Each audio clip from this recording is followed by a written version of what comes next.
Hi guys, today I'm going to make some Jaffa cake bites. If you're wondering what Jaffa is, it's a beautiful combination of orange and dark chocolate. Describing today's recipe, it has three components. The base is somewhere between a cake and a cookie. The center is orange and it's topped off with some dark chocolate. Let's see how to make Jaffa cake bites. Let's start with the base layer. I have some butter here. This is soft salted butter. You can also use unsalted butter, but don't forget to add a pinch of salt in the whole recipe. It balances out the flavors very well. To this, I'm going to add castor sugar. And before mixing it, I'm going to zest one orange into the mixture. Citrus fruits make everything so light and fresh. The zest of the orange is already smelling so good. While zesting the orange, make sure you're using a microplane zester and you don't reach the white parts of the orange because they tend to be a little bitter. All the flavor is in the orange rind of the orange itself. Now I'm going to mix this using a whisk. There's no need to make this pale and fluffy. All you have to do is mix it just a little and you're good to go. Now to this, I'm going to add in milk and juice of half an orange. So I'm using the same orange that I have zested. I'll just make sure that I'm not adding any seeds to it. Go ahead and juice this and add the pulp that comes along with it.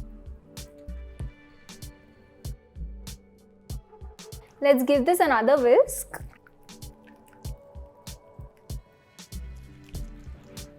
So because you're adding liquid to butter, it's not going to mix at first, but the sugar that we have added will start eventually dissolving in the liquids and this will all come together.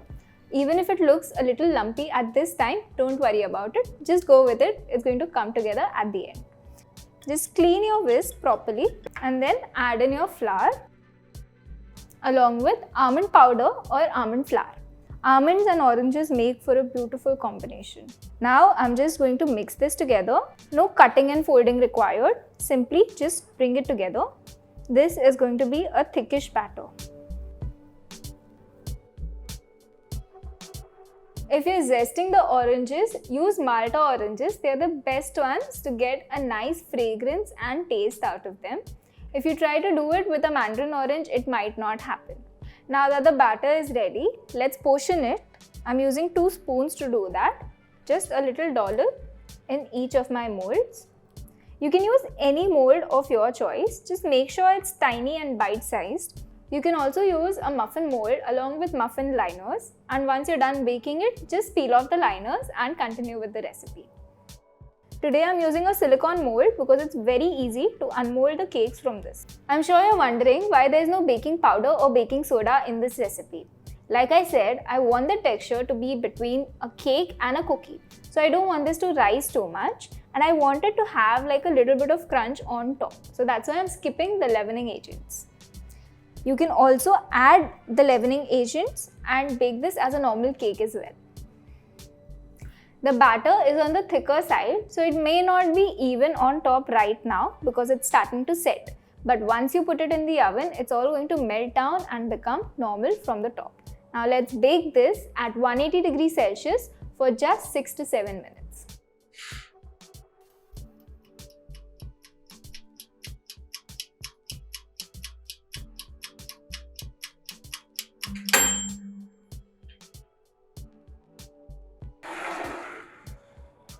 Once the base is out of the oven, we'll let it cool completely.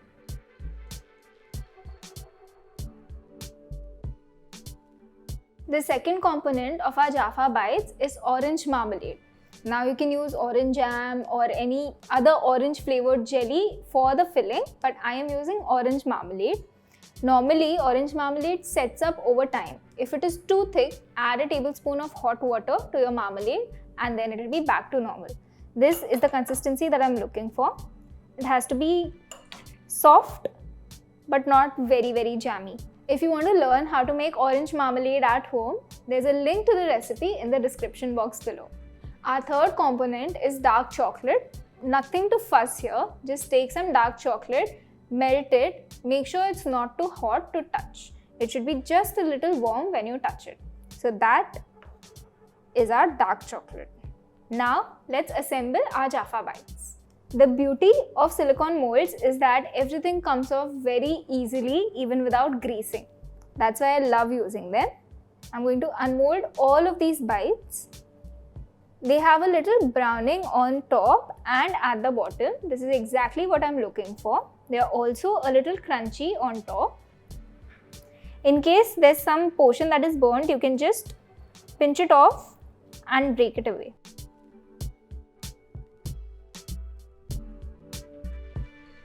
Just like I mentioned, the top is nice and crunchy and the center is nice and soft. Now let's assemble this. I'm going to add a dollop of marmalade right in the center. Use as much or as little as you like. Remember, there's orange in our sponge as well. If your marmalade is too runny, you can stick this in the fridge for 5 to 10 minutes. This will settle up the marmalade and your chocolate that you add on top of this won't run all over the place. Now my marmalade looks nice and ready. I'm going to just add melted dark chocolate on top of this. Let it run off the sides. If it does, it will give you nice drips on the side.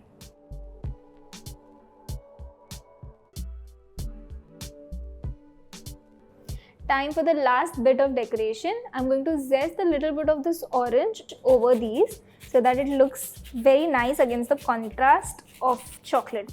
Make sure you're adding the zest over melted chocolate and not set chocolate so that it sits on it properly and sets with it.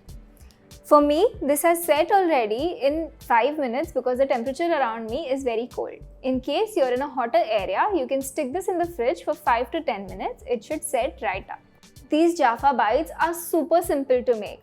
I don't see anything going wrong with the recipe, so I'm not going to give you any instructions. But what I'm going to tell you is don't forget to eat them. So try this recipe out, let me know how it turns out, and I'll see you next time.